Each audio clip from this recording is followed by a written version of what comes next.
Let's jump into it. Chapter 1: Class Society and the State. 1. The State, a product of irreconcilability of class antagonisms. What is now happening to Marx's theory has, in the course of history, happened repeatedly to the theories of revolutionary thinkers and leaders of oppressed classes fighting for emancipation. During the lifetime of great revolutionaries, the oppressing classes constantly hounded them, received their theories with the most savage malice, the most furious hatred, and the most unscrupulous campaigns of lies and slander.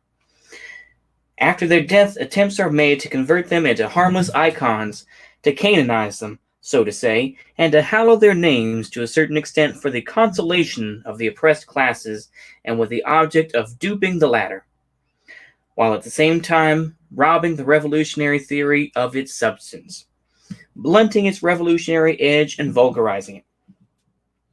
Today, the bourgeoisie and opportunists within the labor movement concur in this doctoring of Marxism. They omit, obscure, or distort the revolutionary side of this theory, its revolutionary soul. The plunge to the foreground and extol is or seems acceptable to the bourgeoisie. All the social chauvinists are now Marxists, quote unquote. Don't laugh. And more frequently, German bourgeois scholars, only yesterday specialists in the annihilation of Marxism, are speaking of the National German Marx, who they claim educated the labor unions which are so splendidly organized for the purpose of waging a predatory war. In these circumstances, in view of the unprecedentedly widespread distortion of Marxism, our prime task is to reestablish what Marx really taught on the subject of the state. This will necessitate a number of long quotations from the works of Marx and Engels themselves. Of course, long quotations render the text cumbersome and will not at all make it popular reading, but we cannot possibly dispense with them. All, or at any rate, all the most essential passages in the works of Marx and Engels on the subject of the state must by all means be quoted as fully as possible, so that the reader may form an independent opinion of the totality of the views of the founders of scientific socialism, and of the evolution of those views, and so that their distortion by the Trotskyism now prevailing may be documentarily proved, and clearly demonstrated. Let us, with the most popular of Engels' works, begin, I think is what they meant. The Origin of the Family, Private Property, and the State, the 6th edition of which was published in Stuttgart as far back as 1894. We have to translate the quotations from the German originals as the Russian translations, while very numerous and are most part either incomplete or very unsatisfactory. Summing up its historical analysis, Engels says, the state is, therefore, by no means a power forced on society from without.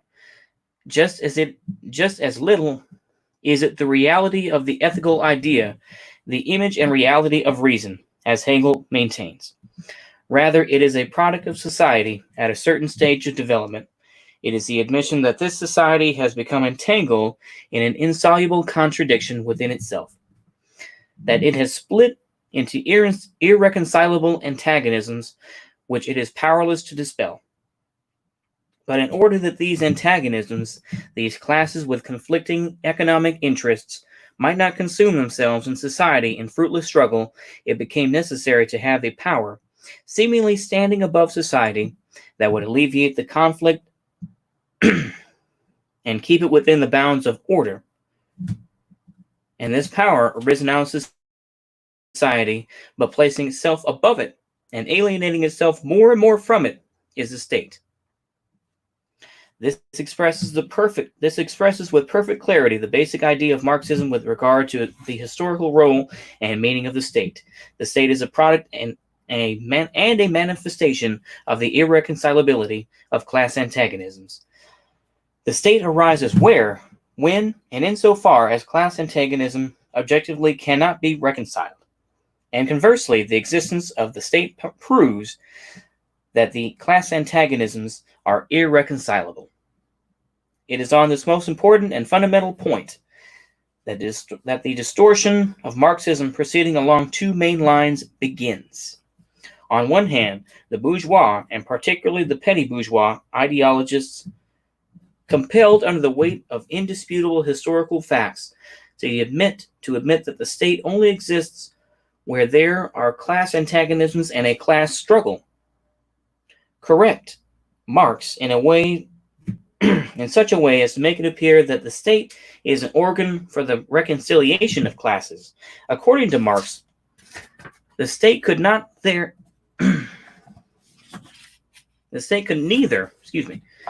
have risen nor maintained itself had it been possible to reconcile classes.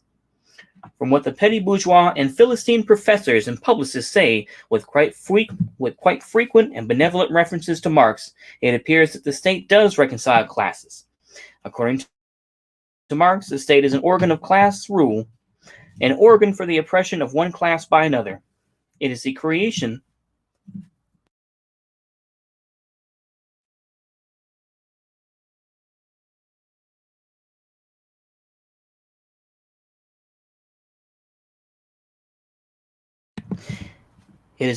of order, which legalizes and perpetuates this oppression by moderating the conflict between classes. In the opinion of the petty bourgeois politicians, however, order means the reconciliation of classes and not the oppression of one class by another. To alleviate the conflict means reconciling classes and not depriving the oppressed classes of definite means and methods of struggle to overthrow the oppressors. For instance, when, in the Revolution of 1917, the question of the significance and role of the state arose in all its magnitude as a practical question demanding immediate action, and moreover action on a mass scale, all the social revolutionaries and Mensheviks descended at once to the petty bourgeois theory that the state reconciles classes. Innumerable resolutions and articles by politicians of both these parties are thoroughly saturated with this petty bourgeois and Philistine reconciliation theory, that the state is an organ of the ruling or definite class which cannot be reconciled with its antipode, the class opposite to it, is something the petty bourgeois Democrats will never be able to understand. Their attitude to the state is one of the most striking manifestations of the fact that our socialist revolutionaries and Mensheviks are not socialists at all, a point that we Bolsheviks have always maintained. But petty bourgeois Democrats using near-socialist phraseology. On the other hand, the Kautskyite distortion of Marxism is far more subtle. Theoretically, it is not denied to the state that the state is an organ of class rule or that class antagonisms are irreconcilable. But what is overlooked or glossed over is this. If the state is the product of the irreconcilability of class antagonisms, if it is a power standing above society and alienating itself more and more from it, it is clear that the liberation of the oppressed class is impossible, not only without a violent revolution, but also without the destruction of the apparatus of state power which was created by the ruling class and which is the embodiment of this alienation. As we shall see later, Marx very explicitly drew this theoretically self-evident conclusion on the strength of the concrete historical analysis of the tasks of the revolution, and as we shall show in detail further on, it is this conclusion which Kautsky has forgotten and distorted. Special bodies of armed men, prisons, etc. As distinct from the old Gentile order, the state first provides its subjects according to territory. This division seems natural to us.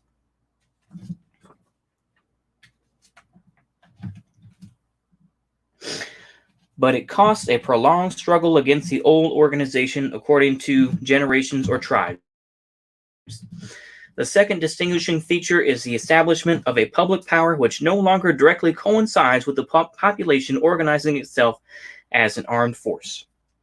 This special public power is necessary because a self-acting armed organization of the population has become impossible since the split into classes.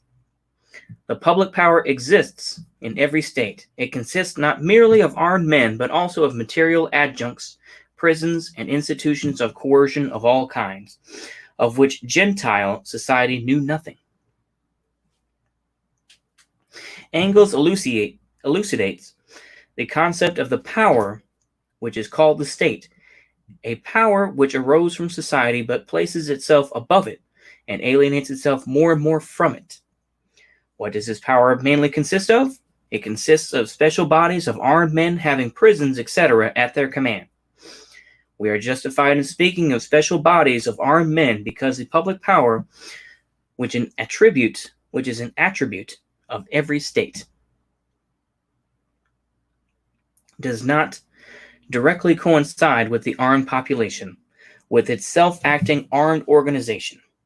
Like all great revolutionary thinkers, Engels tries to draw the attention of the class-conscious workers to what prevailing Philistinism regards as least worthy of attention, as the most habitual thing, hallowed by prejudices that are not only deep-rooted, but one might say petrified.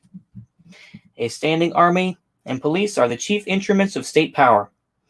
But how can it be otherwise? From a viewpoint of the vast majority of Europeans of the end of the 19th century whom Engels was addressing and who had not gone through or closely observed a single great revolution, it could not have been otherwise. They could not understand at all what a self-acting armed organization of the population was. When asked why it became necessary to have special bodies of armed men placed above society and alienating themselves from it, police and the standing army, the West European and Russian Philistines are inclined to utter a few phrases borrowed from Spencer of Mikhailovsky to refer to the growing complexity of social life, the differentiation of functions, and so on. Such a reference seems scientific and objectively lulls the ordinary person to sleep by obscuring the important and basic fact, namely the split of society into irreconcilable antagonistic classes. Were it not for this split, the self-acting armed organization of the population would differ from the primitive organization of a stick-wielding herd of monkeys, or of primitive men, or of men united in clans by its complexity, in its high technical level, and so on. But such an organization would still be possible. Interesting. It is possible because civilized society is split into antagonistic and moreover irreconcilably antagonistic classes whose self-acting arming would lead to an armed struggle between them.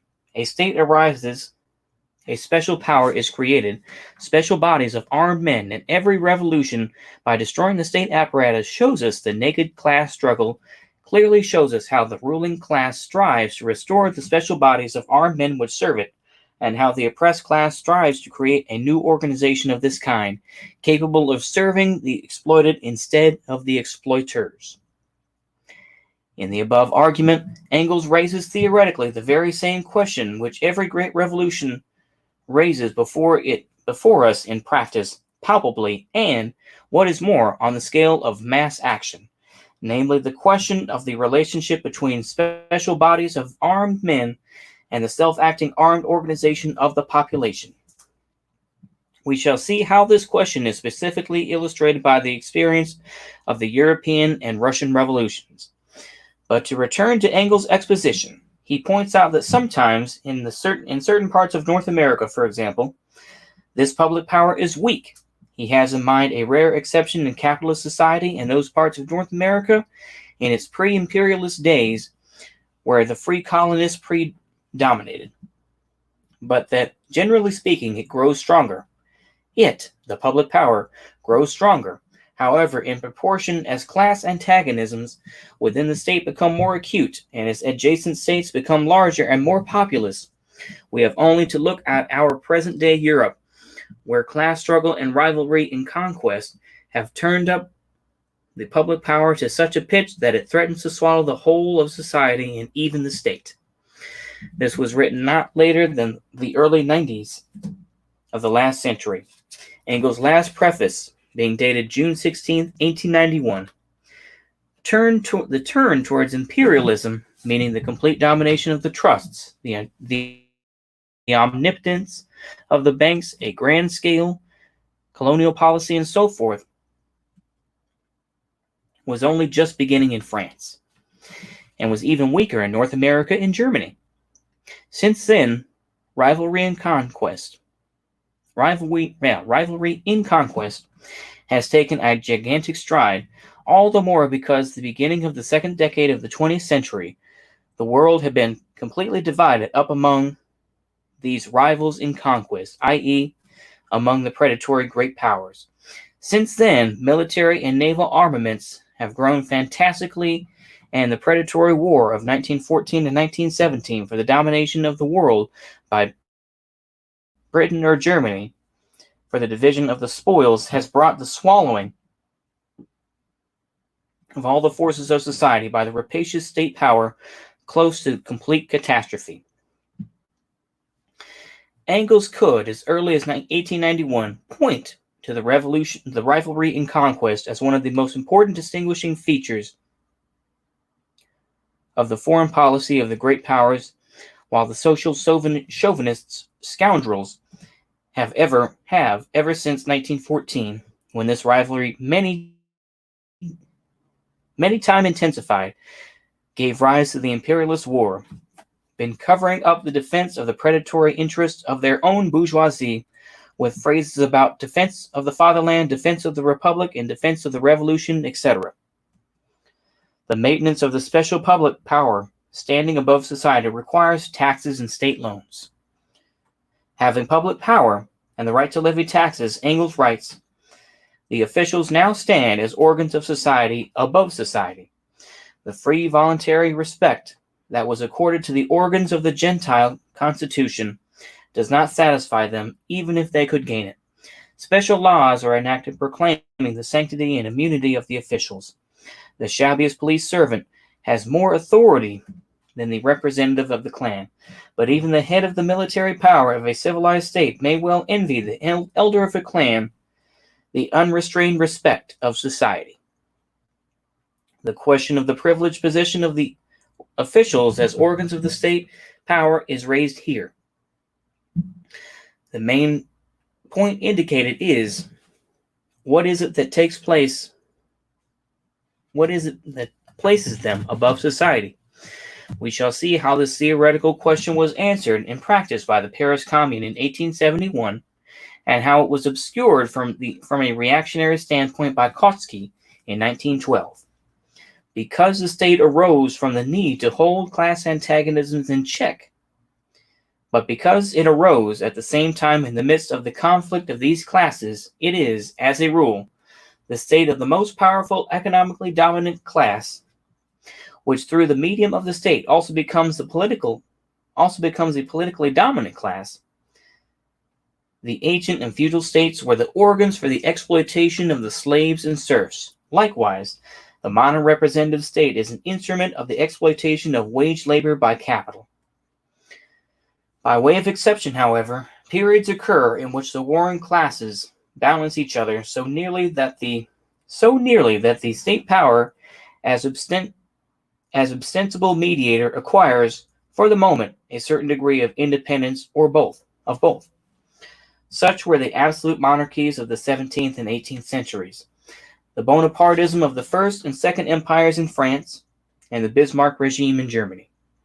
Such, we may add, is the Kerensky government in Republican Russia, since it began to persecute the revolutionary proletariat at a moment when, owing to the leadership of the petty bourgeois Democrats, the Soviets have already become impotent, while the bourgeoisie are not yet strong enough to simply to disperse them. In a democratic republic, Engels continues, wealth exercises its power indirectly, but all the more surely, first by means of the direct corruption of officials, America. Secondly, by the means of an alliance of the government and the stock exchange, France and America. At present, imperialism and the domination of the banks have developed into an exceptional art. Both these methods of upholding and giving effect to the omnipotence of wealth in democratic republics of all descriptions.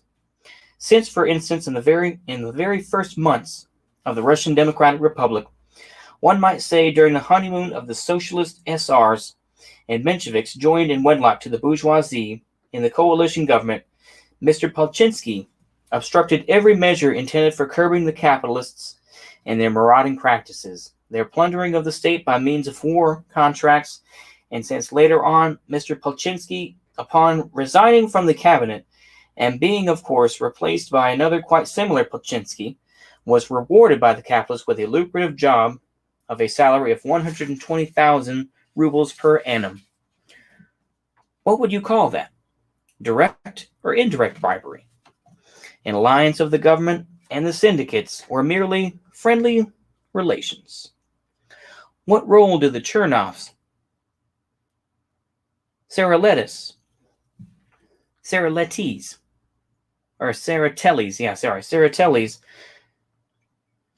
Avkanyetsevs, and Skobelevs play? Are they the direct or only the indirect allies of the millionaire treasury looters? And you could put in your own names for that. Are the AOCs and Bernie Sanders or the Joe Bidens simply direct? Are they the direct or only indirect allies of the millionaire treasury looters? It's a good question.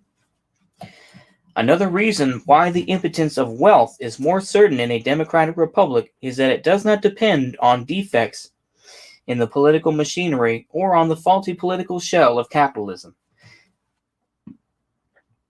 A democratic republic is the best possible political shell for capitalism, and therefore, once capital has gained possession of this very best shell through the Palchinskys, Chernovs, Saratellis, and company, it establishes its power so securely, so firmly, that no change of persons, institutions, or parties in the bourgeois democratic republic can shake it.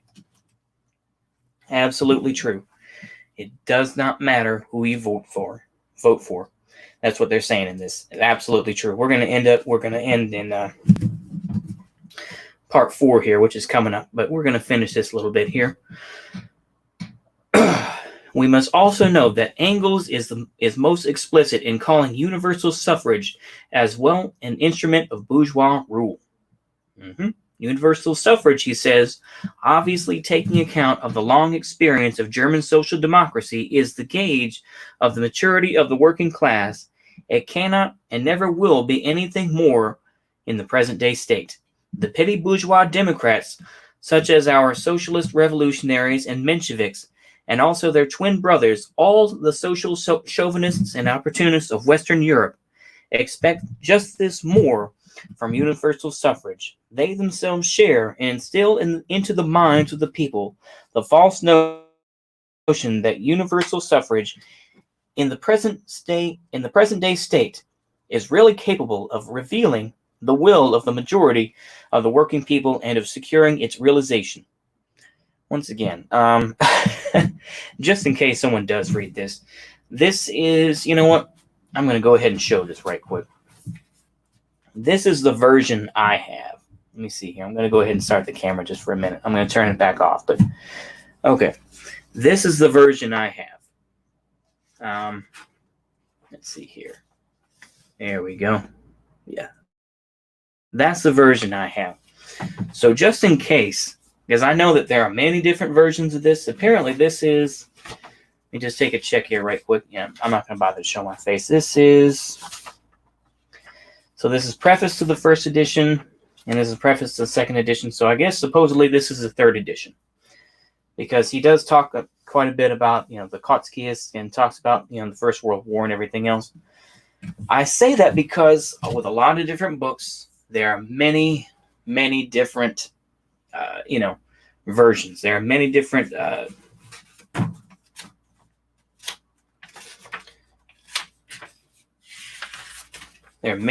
editions. It's like we're going to try to do.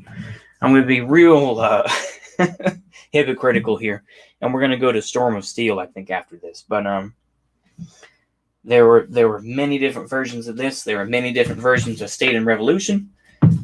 So it's like, it does sound base when he says that, universal suffrage, is just an instrument of bourgeois rule. I would like to believe that, but we should always take things with a grain of salt. I want to say that as a reminder. When I say these things, it's like, take it with a grain of salt. Please do your own research and be like, you know what, bro, type it out. You can just be like, hey, bro, no, that's nonsense, just start typing it out. That's all right. And say, okay, all right. You want to link me to Marxist.org or whatever, and you can show me what it says there. Okay. And you can prove me wrong. Anyway, just a quick CYA there. I feel like, just in case, who knows how long this, anyway, check what I'm reading, please. Okay. Okay. Here we can only indicate this false option, only point out that Engels' perfectly clear statement is distorted at every step in the propaganda and agitation of the official, i.e. opportunist socialist parties. A detailed exposure of the utter falsity of this notion, which Engels brushes aside here, is given by our further account of the views of Marx and Engels on the present-day state. Engels gives a summary of his views in the most popular of his works in the following words: "The state, then, has not existed for all eternity. There have been societies that did without it, that had no idea of the state and state power. At a certain stage of economic development, which was necessarily bound up with the split of society into classes, the state became a necessity owing to this split. We are now rapidly approaching a stage in the development of production at which the existence of those classes not only will have ceased to be a necessity, but will become a positive hindrance to production. They will fall as they arose at an earlier stage. Along with them, the state will inevitably fall. Society, which will reorganize production on the basis of a free and equal association of the producers, will put the whole machinery of state where it will then belong, into a museum of antiquities by the side of the spinning wheel and the bronze axe." We do not often come across this passage in the propaganda and agitation literature of the present-day social democrats. Even when we do come across it, it is mostly quoted in the same manner as one bows before an icon, i.e., it is done to show official respect for Engels, and no attempt is made to gauge the breadth and depth of the revolution that this relegating of the whole machinery of state to a museum of antiquities implies. In most cases, we do not even find an understanding of what Engels calls the state machine. This kind of relates back. I think we're going to end it there for now, but we got through a fair amount there. When kind of talking about like, well, what are we going to do with churches? Well, we're going to make them museums because they're so pretty. We're going to, we're it's like, how, what do you think about, before the Notre Dame fires and even after it? Well, what should be done with them? Well, we should just turn those into museums. Now, as much as I've seen, in this present day here on April 24th, 2020, I've seen a fair amount of cringing from the Tradcast. And for those that do, I'm doing this for posterity here, but if you remember, I'm going to show y'all this. Let me see if I can find it.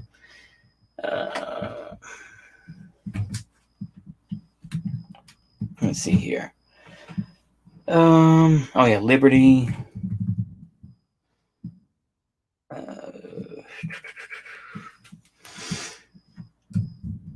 Libertarian. Let me see here. I'm going to try to find it here because I want to show y'all for the for the future what's going to happen.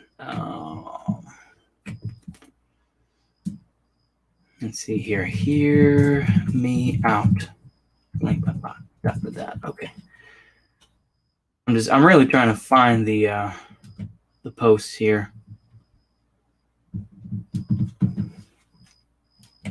Maybe I can find it in my mentions here, my notifications right quick, because this is, I just want to leave this for the viewers here to just say, it's like, I don't really agree with a lot of Catholicism, but to destroy, let me see here. Fans, Baka. Okay, here we go. This is the first one that's absolute cringe here. I'm going to show y'all this. Okay. There we go.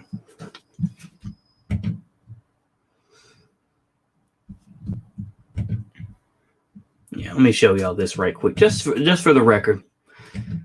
If nothing else, it'll be something that I can look back on and say, oh, okay, I do remember that now. Okay.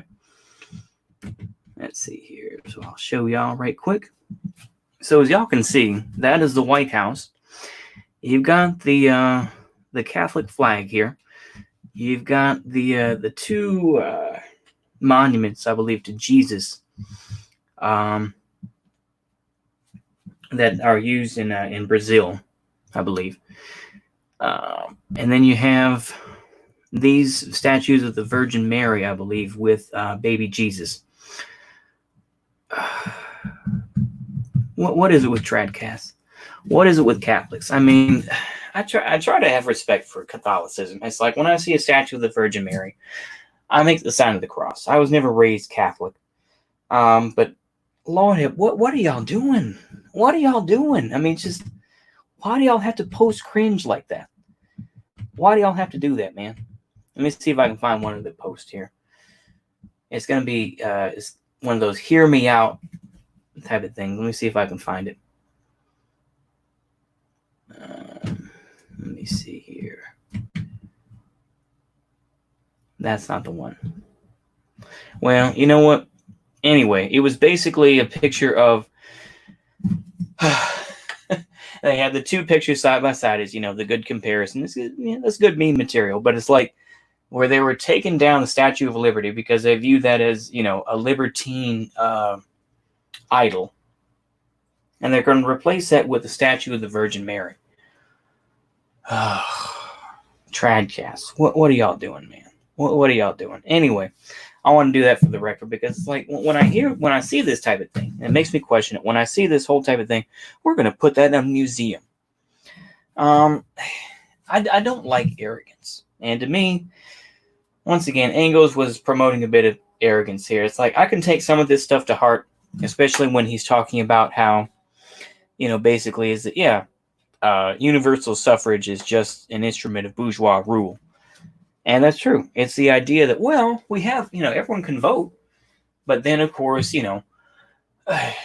what people say nowadays, of course, is, well, look at the electoral college and everything else. Well, electoral college, we need to get rid of that so everyone could vote.